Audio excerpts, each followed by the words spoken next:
আসসালামু আলাইকুম, সবাইকে স্বাগত জানাচ্ছি আমার এমবিএ ইউটিউব আদর্শ চ্যানেলে। সাথে আছি আমি সম্মানমালা।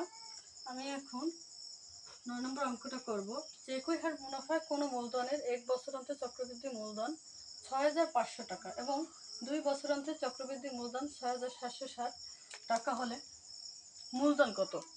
আমাদের শুধু দেওয়া আছে 2 বছরের 1 বছরের চক্রবৃদ্ধি মূলধন আলাদা এবং 2 বছরের চক্রবৃদ্ধি মূলধন আলাদা, কিন্তু আমাদের বের করতে বলছে শুধু মূলধন।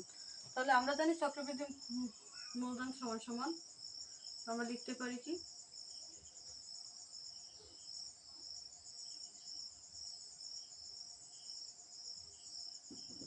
আমরা জানি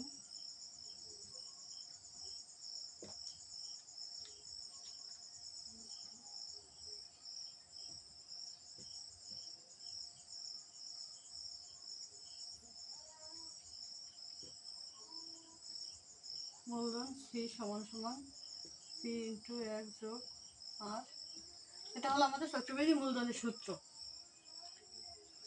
অতএব লিখতে পারি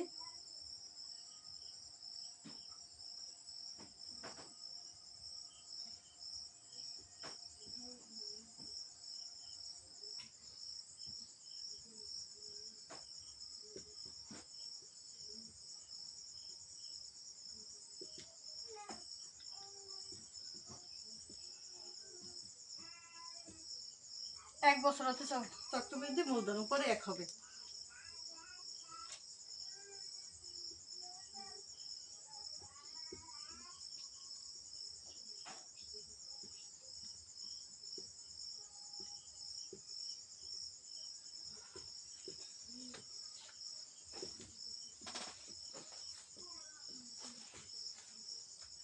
তাহলে 2 বছর অন্তর চক্রবৃদ্ধি মূলধন।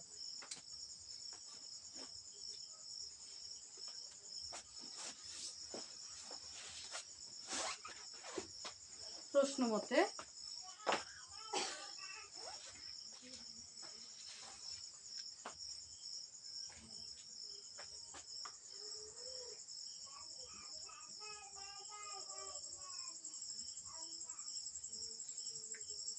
পি, আমরা জানি সি সময় সি এর সূত্র কি পি ইন্টু 1 যোগ আর এন। তাহলে সি আমরা সমান সমান কত দিয়ে দিয়েছে তারা, আমরা 2 বছরের মূলধনটা ধরি 6,760 টাকা, 6,760 টাকা, এটাকে আমরা 1 নং দিলাম।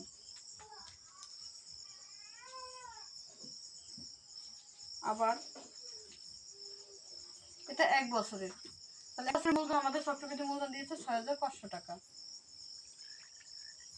এখন আমরা লিখতে পারি যে সমীকরণ 1 নংকে 2 নং দ্বারা ভাগ করে পাই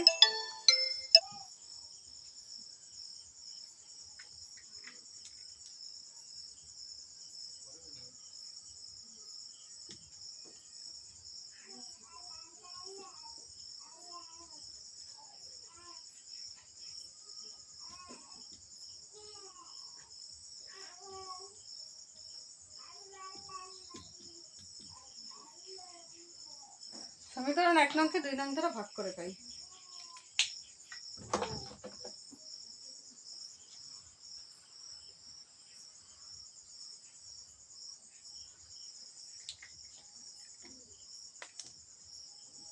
ভাগ সাজাবো, এলো 1 নং ভাগ ভগ্নাংশ আকার যেটা 1, তাহলে 1 নং আছে 6,760 টাকা, 2 নংয়ে 6,500 টাকা, ভাগ সাজালাম।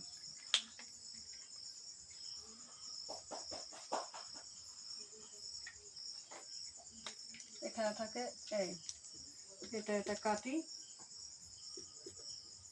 বা এখানে দুইটা, এখানে একটা, ভাগের সময় কি হয় বিয়োগ হয়, এটা থেকে একটা চলে গেলে থাকবে কয়টা, একটা, 1 যোগ আর উপরে কি 1 দিলেও হয় না দিলেও হয়।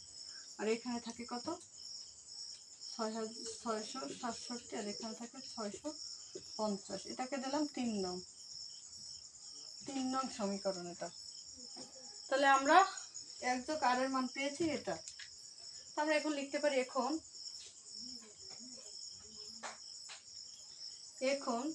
1 যোগ আর এর মান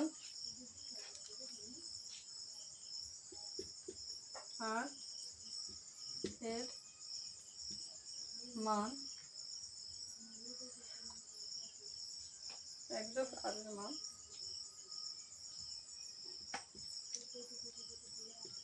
2 নং সমীকরণে বসিয়ে পাই। তো আমার 2 নংটা কি ছিল? 2 নংটা ছিল 1+r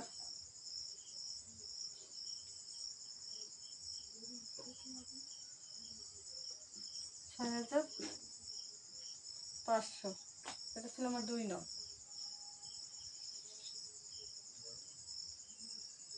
বা এই পিটা রাখলাম। এখন এই 1+r এর মান কত? 650, এখানে হলো 6500।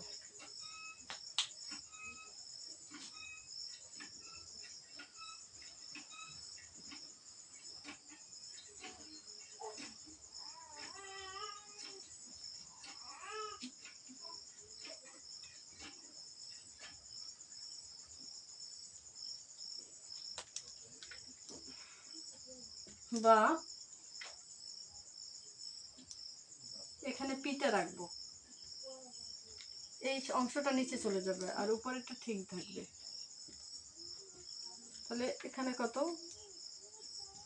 676 আর এখানে 650, দোতলা অঙ্ক হয়েছে। তো আমরা এই দোতলা তেতলা অঙ্ক দেখলে অঙ্কগুলোটাকে একতলা বানাতে হবে। তো একতলা ওখানে সমান সমান, হ্যাঁ ঠিক আছে। তাহলে এখানে কী করবো, একতলা কীভাবে বানাবো? এই 6500 ঠিকই থাকবে, এই যে নিচেরটা উপরে চলে যাবে, 650 উপরে চলে যাবে, 676 নিচে চলে আসবে। তাহলে এটা দ্বারা গুণ করে এটাকে ভাগ করলে কত আসবে আমার? এটা আপনার ক্যালকুলেটর করে নেবেন। তা আমরা পাবো দিয়ে কত, আমি বসিয়ে দিলাম 6250 টাকা। তা আমরা জানি কি পিতে কি হয়? পিতে আমরা জানি আসল। তো আমরা আসল পেয়েছি কত টাকা? 6250 টাকা। তো তাহলে এখন আমাদের মূলধন কত পেয়েছি? অতএব লিখতে পারি বা উত্তর মূলধন সমান সমান মূলধন